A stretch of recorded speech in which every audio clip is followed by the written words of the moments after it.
tell me your name, where you're located now, if you want to divulge that information, and the name of the book that you entered. Okay. Hi, I'm Maranda Collins. I wrote On the Run, a Sadie Lynch novel, and I live in Chinook, Kansas, a small town in southeast Kansas. Oh, okay. That explains a little bit. So good, but we'll get to that later. So we're going to do some rapid fire questions. I'm just going to ask you like 5 or 6 questions. No pressure, but you have to answer quickly. You can't Okay. drone on like I'm doing now. Okay. Gotcha. Are you ready? Okay, question number 1. I'm At ready. what age did you start writing? I've been writing for a long time, but I got serious about it last year when I got my youngest off to college. Awesome. Name 3 authors that influenced you.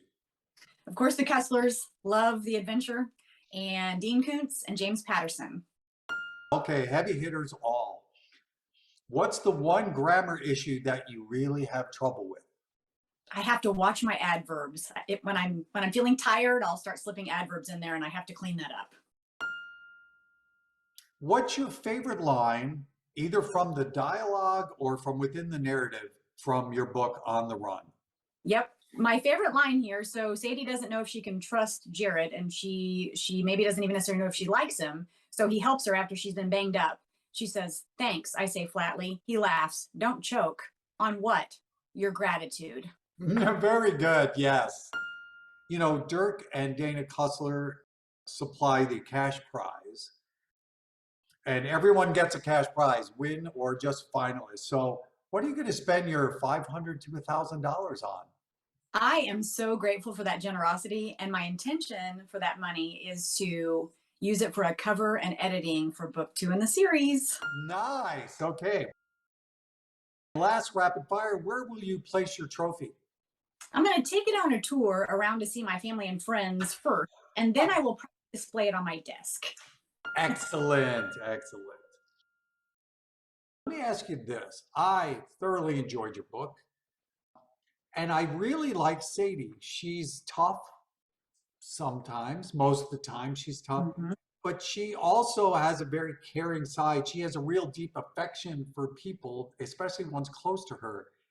Can you tell me just about how you developed her and how you went around building that character? Absolutely. So my intention for the characterization with Sadie would be someone who was strong and capable and tough while still having that vulnerability, while still having loyalty towards family. I get annoyed occasionally as a reader when the female protagonist needs constantly saved. And so I wanted Sadie to be capable in her own right. Although she has some issues to work through, she has to rely on other people.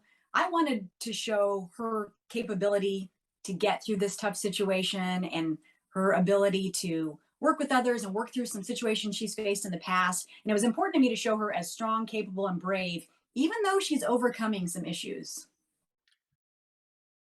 On the Run, I was trying to categorize it in my mind, and I thought, well, it's a thriller, it's a chase, it's a spy story, it's a love story, it's an action story, it's an adventure story. So when you set out to write the book, who did you think that your audience would be? Who did you kind of target it to? So initially, I wanted to write a book that I could enjoy and that my mom could enjoy. We enjoy fast paced thrillers, adventure. And so in my mind, I imagined maybe my mom or myself as the target audience. What I'm finding is the book has broad appeal. People as young as my daughter, who just graduated from college, clear up through, my grandmother and some of my friends that are her age enjoy it, men, women. And I love that. My intention was to make it fast paced, to catch attention and to hold that attention throughout the book. There is a touch of romance in there, but primarily, I'm working on the thriller, suspense, intrigue aspects. People have told me they really like that aspect of romance is thrown in without overdoing it. Right, right. I think you accomplished what you set out to do. You obviously also have an insider's understanding of the locations in your book.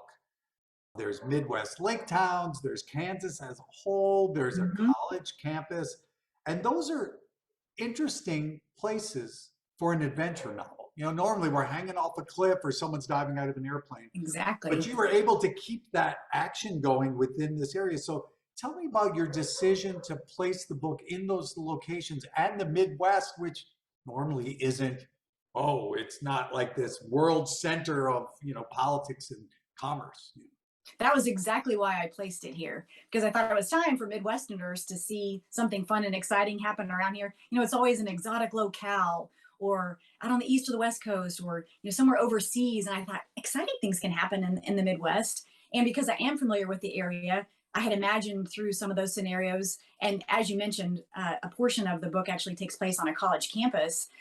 I went to school there and I read about an aspect of the campus that is true that many people don't know about that Sadie actually capitalizes on in her escape. And so that was a fun little thing to work in there.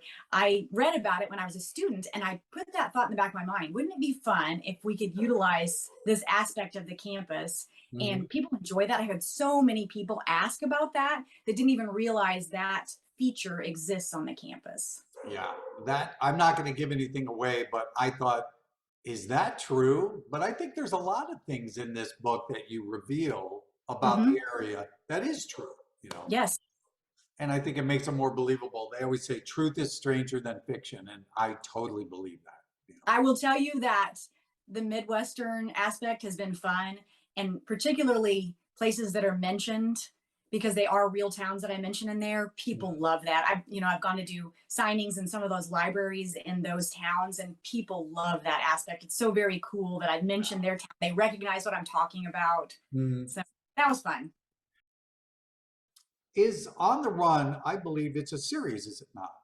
It is. I am currently working on book two. I am finishing up the first draft of book two and preparing to have a few readers give me some perspective on that and clean that up and get that ready to go. People are excited about that next book. I'm excited about it. I'm really invested in the story. And so that's in the works. Good. How many do you think you got in you for Sadie? You know, I imagine it's at least three. And I always think it's important to end a series on a high note. Occasionally, I think an author continues with the series too far and maybe you'll get bored or it all starts to sound the same. So my intention is to write this in such a way that right up until the very last book, people really enjoy it and maybe are a little sad that it's over, but like good quarterbacks, they need to retire when they're still at the top of their game. So I want to retire the Sadie series when it's at its best. Right. No, I hear you. I hear you. There's a tone of belief in this book that shines through both Sophie and Jarrett, and it's this thing that they're able to join and understand with each other. Was that intentional?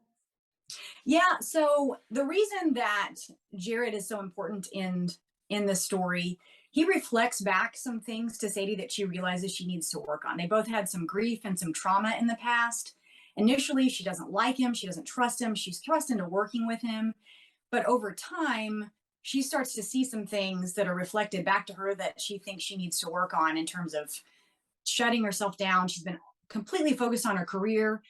She gets forced out of that career and in doing so has to reflect on some things, maybe take a look at her faith, take a look at the state of her heart, how she's handled the grief in her life, how she's handled some traumatic things that have happened to her. And because Jared has also experienced some of those things, she learns some valuable lessons from him, and I think that's an important aspect of the story. Yeah.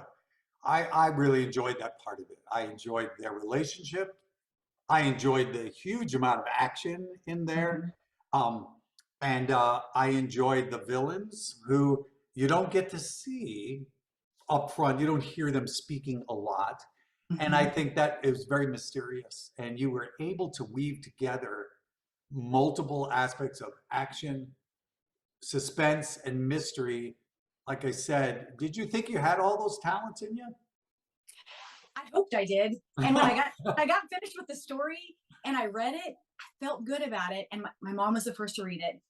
And she said, "You checked the boxes." She said, "You did what you were trying to accomplish." And she was so proud of me and my biggest cheerleader in terms of doing something with it, getting it published. And when I was done, I felt very proud of what I had accomplished because there are those aspects in there that I was able to incorporate and keep it in fun and engaging and impart some of my values and my themes without beating the reader over the head. I think it's a you can learn some fun lessons from that throughout the book.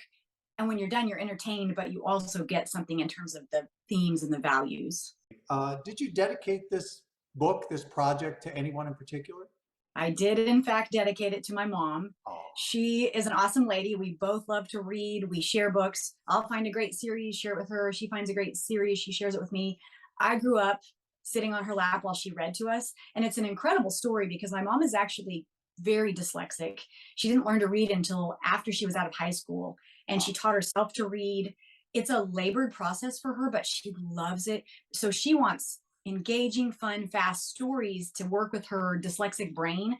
And so I wanted to write that story that she would enjoy, and she does. And it turns out a lot of other people enjoy it. And so I dedicated it to her because her love of reading, the care and kindness she showed to me growing up, teaching me to read, and I love it. I just wanted her to know how much I appreciate that. Well, yeah, I think that's sweet. And I'm sure she's going to read the next book. I have to pay my kids to read my books. They don't like to read.